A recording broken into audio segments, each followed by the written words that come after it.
Today we are going to be elaborating on Maia, who had the most autistic animations other than Lilu. Maia was one of two busty robots MXM had to offer. Like, goddamn, someone say robot Riz, oh my god. Hey guys. That being said, her 3D model was one of the ugliest in the game. Look at it! It's ugly, isn't it? She was meant to be a support tank with utility support skills based around protecting your team. But as you may have known from watching my other videos, which I'm sure you have, MXM does not have dedicated supports. So this concept of the utility support that only affects our allies and has no way of interacting with the enemy team just doesn't work from the outset. Her passive was not real English. I genuinely have no idea what this says. And gave her 10% defense and mana regen when paired with Marupe. Which pairs with Marupe's passive of getting 10% attack damage when paired with Maia, which would have been great for Marupe, but it's such a shame we just never got to see that iteration of her because nobody ever played Maia. The second part of her passive also healed nearby allies for a flat 150 whenever you use one of her noodle-coded skills, which I will point out is, on average, more than Titus's heal. Now, Maia's skills are fun because most of Maia's skills didn't work. Let's troll a Coon wall. This let Maia make a wall that knocks away enemies, and each enemy has a 2-second timer before they can be knocked back again. Sometimes this was a little bit janky though because the timer was weird and sometimes they just walked through it and it didn't work right at all. Bella Birder Bingus. This puts a little marker on the ground that will allow anyone who touches it to teleport to Maia. Okay guys, what skill should we give our utility support tank? Lantern. Also, this skill just didn't work because the client would shit itself anytime an actor was forced to move in any way.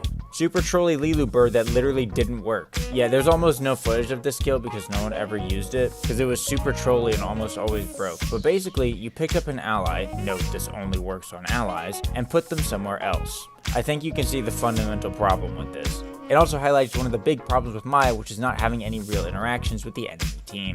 The only one that didn't break. This skill just buffed Maia's basic attack so that it did more damage and had longer range. It was the only skill that didn't rely on some ghetto hitbox and actually let you impact the game and was therefore a must take. But seeing as her damage was still kinda shit to begin with, it still wasn't that great in the grand scheme of things. Maia's ult. This teleports you to the ally with the lowest health wherever they are on the map, making them invincible as you do so, which, as it sounds, was fucking awful. Here's a clip of how it works.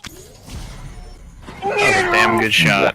Bruh. Oh my gosh, Oh my Elena. god! Now who can tell me what Elena's mistake was? Was it A, not looking at health bars before ulting, B, not announcing an intended target in voice chat, or C, not looking at the minimap positions to see that I was in the base?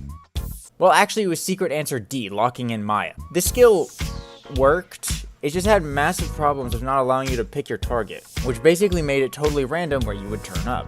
Her ult in beta was actually different. It was a tether that buffed a target ally and made them immune to damage for 8 fucking seconds. That's insane! Why did they change it to this shit? Some of you may say that I'm just being biased and I don't like this character.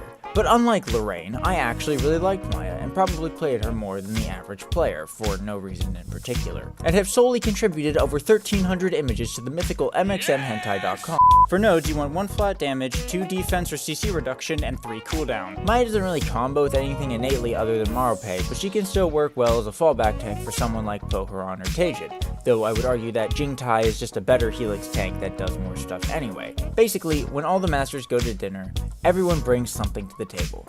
Maia brought a can of mushrooms. Well, yes, it is food and you can eat it.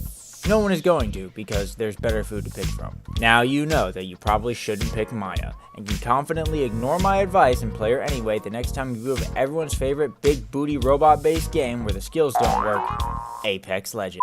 Everyone's favorite big booty robot based game where the skills don't work, MXM. I'll see you when we die.